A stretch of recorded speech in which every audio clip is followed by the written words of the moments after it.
프랭클린 선생님과 함께하는 사회복지 상담 시간입니다. 스튜디오 예 선생님 나오셨습니다. 선생님 안녕하세요. 안녕하십니까? 네, 자 오늘도 이렇게 또 편지가 와 있습니다. 제가 편지 소개하겠습니다. 저의 30세 되는 동생이 교통사고로 영구 장애가 되어 소셜 세큐리티 디서빌리티를 신청했는데 허가가 거절되었습니다.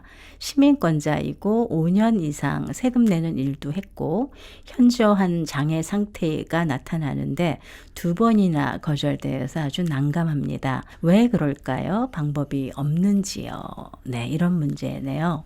소셜 시큐리티 디세빌리티에 대한 개념부터 조금 이해를 해 주시면 좋겠습니다. 네. 소셜 시큐리티 디세빌리티는 18세 이상 65세 미만인 사람들이 영구적으로 장애인이 돼서 일을 못할 경우에 못한 상황이 됐을 때 정부에서 영구 장애인이라고 하는 판정을 해주고 허가를 해줍니다. 이제 그 판정을 어떻게 하냐 그러면 소셜 시큐리티 오피스에다가 디세빌리티를 신청을 하면은 거기에 이제 메디컬 레코드나 의사가 필요한 게 다 많습니다. 그래서 그걸 제출하게 되면은 자기 해당되는 스테이트의 메디컬 팀이 그 사람의 디세빌리티 내용을 감정을 합니다. 그래서 이 사람이 영구 장애인이 됐느냐 그렇게 돼야 이제 거기서 결정이 나야만이 이제 디세빌리티 허가를 주게 됩니다. 근데 이제 여기서 중요한 거는 이분은 2번이나 디나이 됐다고 그랬는데요. 그렇죠. 디나이 되는 내용이 어떤 것인가를 조금 알아야 되겠습니다.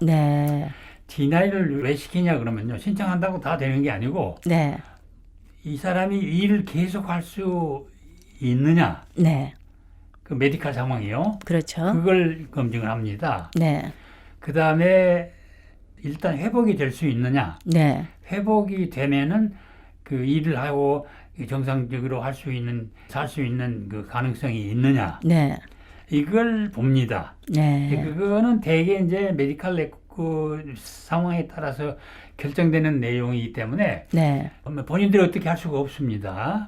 그러니까 이제 그 메디컬 레코드를 그 신청할 때 제공을 하는 걸 잘 해줘야 됩니다. 의사가 잘 작성해 주는데요. 그렇죠. 그 이외에 이제 소셜 시큐리티 디세빌리티가 거절되는 그 내용이 있습니다.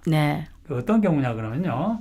만약에 형을 받아가지고 어떤 범죄에 의해서 형을 받아가지고 그 형이 진행 중일 때 예를 들어서 집행유예를 받았으면 집행유예 기간에도 신청을 할 수가 있는 거거든요. 그 다음에 이제 현재 그 형을 벌금을 받고 아직 그 형이 끝나지 않았다든지 그런 진행되고 있는 형 중범죄가 될 경우에는 디세빌리티를 디나이를 합니다. 그 다음에 이제 국가범죄 예를 들어서 테러리스트가 됐다든지 아니면은 사보타지를 해가지고 유죄로 결정됐다든지 아니면 국가 반역죄 같은 거 이런 범죄 행위가 돼서 기록이 되면은 이런 사람들은 영구히 디세빌리티를 받지 못합니다. 그래서 신청한다고 다 되는 게 아니고 이런 전부 이제 신상관계를 다 확인을 하거든요. 그렇기 때문에 이분이 이제 어떤 경우에 해당되는지 따라서 2번이나 디나이가 됐는지 확인을 하셔야 됩니다.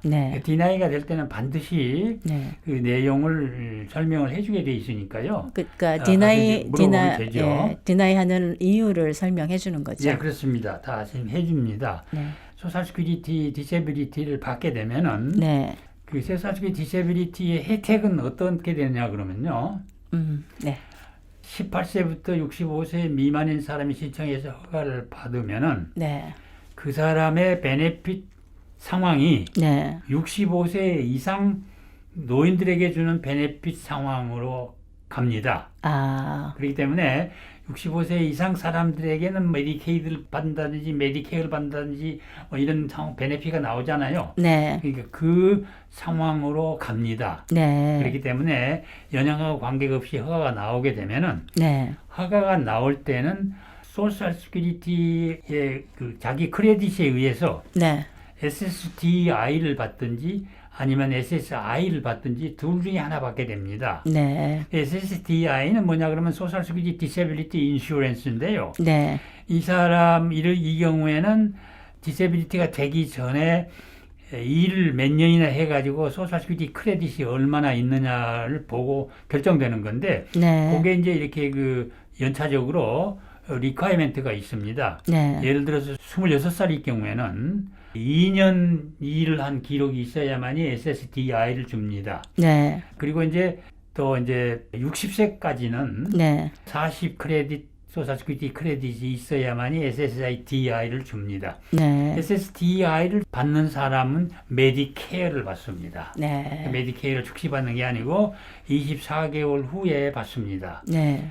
근데 이분은 이제 30살이라고 그랬죠? 네. 30살. 예, 네. 30살이면서 일을 5년 했다고 그랬죠? 네. 5년. 5년 했으면은 그 리ኳ이먼트 그 룰에 따라서요. 네. 이분은 SSDI에 해당이 됩니다. 아, 네. 네, 그렇게 해서 신청을 해서 허가가 나오게 되면은 SSDI 소셜 시큐리티를 받으면서 이제 메디케어를 받게 되죠. 네. 그렇지 않는 사람들이, 그러니까 소셜 시큐리티 크레딧이 그 리ኳ이먼트에 해당되지 않는 사람들은 네. SSI를 줍니다. SSI. SSDI를 주지 않고 네. SSI를 줍니다. SSI는 소셜 시큐리티하고 상관이 없어요. 네. Supplemental Security Income입니다. 그렇죠. 보조. 네, 그래서 보조금. SSI를 주면서 네. 메디케이드를 자동적으로 줍니다. 아. 메디케어가 네. 아니고요. 네. 메디케이드 줍니다.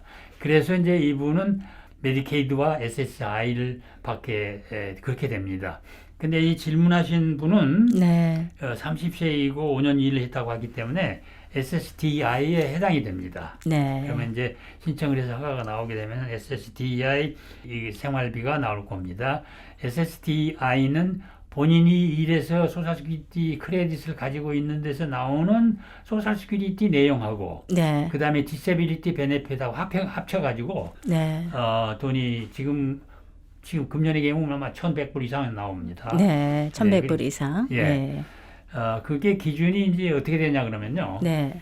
SSDI를 받는 사람이 그럼 메디케이를 받지 않습니까? 네. 그 사람이 SSI나 메디케이드에 해당되지 않도록 액수가 되게 나옵니다. 네. 더 많이 준다는 얘기죠. 그렇죠. 왜냐하면은 메디케어를 받고 SSDI를 받는 사람이 SSI도 받고 메디케이드도 받을 수 있게 되면은 네. 이건 조금 이상하죠. 그렇죠. 그렇기 때문에 어느 한쪽만 받을 수 있도록 액수가 나옵니다. 네. 그래서 1,100불 이상은 다 받게 돼 있어요. 네. 이분도 이제 그걸 알고 뭐 때문에 디나이가 됐는지는 소셜시큐리티 오피스에 가면 다 가르쳐 주게 되어 있습니다. 네. 그래서 혹시 무슨 잘못된 그 과학의 기록이 있는 거 아닌가? 네. 그리고 또는 지금 이제 건강 문제, 디세빌리티 건강 상태가 네. 회복될 수 있는 걸로 판정이 된 건가? 네. 한번 확인해 보시기 바랍니다. 그때 확인해서 제출을 할 때는 어필을 할 때는 네. 반드시 변호사를 통해 가지고 하면 됩니다. 네. 예, 변호사를 통해서 하면은 전문적으로 다 해결을 해주죠. 네. 네. 만약에 소셜 시큐리티 오피스 가서 확인을 하시는 일이 좀 힘들고 어렵다 하시면 또 AWCA에 연락을 주시면 저희들이 도와드릴 수 있습니다. AWCA는 뉴저지 버겐 카운티 티넥에 위치하고 있습니다. 저희는 월요일부터 금요일까지 오전 9시부터 오후 5시까지 오픈하고 있습니다. 선생님 오늘도 좋은 말씀 감사합니다. 감사합니다.